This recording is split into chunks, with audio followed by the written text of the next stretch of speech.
You're not quiet. You're disappearing in real time. Some people don't get tired from conversations.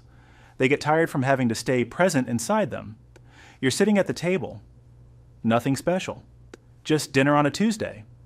Plates shift against porcelain. Someone's fork hits the edge a little too hard. A laugh lingers longer than it should, and your shoulders tighten. Not enough for anyone to notice. Just enough that you stop leaning forward. You're still listening. But something in you takes a step back. You hear the question. It's directed at you. You understand every word. You even feel the shape of the answer forming somewhere in your mind. But when you try to reach for it, there's nothing there. Not the words. Not even the urgency to respond. Just a pause that stretches a little too long. So you nod. Maybe smile. Look down at your plate.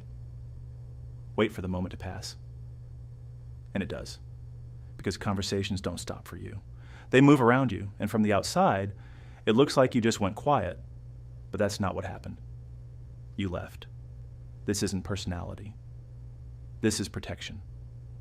Because what people don't see is how much your system is already holding before you ever speak.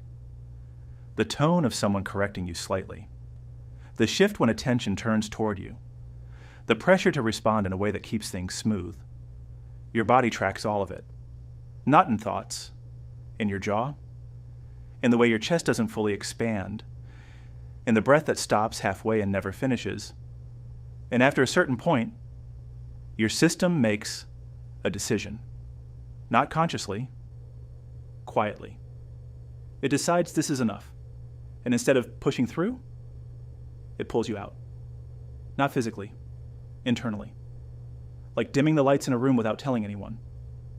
And suddenly, you're still there, but not reachable. You've been here before. More times than you can count. That moment where speaking felt like exposure. Where saying the wrong thing had a cost. Where being fully present meant being seen in a way that didn't feel safe. So something in you learned, distance works. Silence works. Disappearing works. And once your system learns that, it doesn't forget. It refines it. You notice it later, driving home. No music, no podcast. Just the low hum of the engine and the sound of tires against the road. You stop at a red light. And for a second, you realize there's nothing in your mind. No replay. No analysis. Just blank. Not peaceful. Not calm. Empty. This isn't rest. This is shutdown. Because when your system crosses a certain threshold, it doesn't fight. It doesn't run. It disappears. Like a device that doesn't power off. It just stops responding. Still on, still functioning, but nothing is actually processing anymore. They think this is a choice. They think you're pulling away, being distant, maybe even cold. They ask what's wrong, and you don't know how to explain that nothing is wrong. There's just nothing left online to respond with. The person across from you, they feel something too. They feel the shift, the space. And because they don't understand it, they try to close it. They lean in, ask more questions, push a little harder, which is exactly what makes your system pull back further. So now both of you are reacting. One trying to reach, one trying to disappear. Not because either of you is wrong, because both of you are protecting something. Later, you tell yourself something simple. I'm just quiet. I like being alone. I don't need that much interaction. And part of that is true, but not all of it, because there's a difference between choosing solitude and only feeling safe inside it. And most people never stop to question which one they're actually living. Because this didn't start at a dinner table, it just shows up there. It started earlier. Somewhere you learned that your presence needed to be managed, that your words needed to be careful, that attention wasn't neutral. It came with pressure, or expectation, or consequence. So your system adapted, not by becoming louder, but by becoming less visible, less reactive, less there. And it worked. It kept things stable. It avoided conflict. It reduced risk. But it also taught your system something else. That being fully present isn't neutral. It's something to be careful with. So now, even in safe moments, your system doesn't fully trust them. It stays ready. It stays guarded. And when the signals stack up, tone, pressure, expectation, it doesn't wait to confirm danger. It just exits. Efficiently. Quietly. You got really good at this. So good that most people don't even notice when you leave. They just think you're calm, reserved, easy to be around, because you don't create friction. You don't take up space. You don't push back. You just adjust and disappear when needed. And for a long time, that feels like strength, control, stability.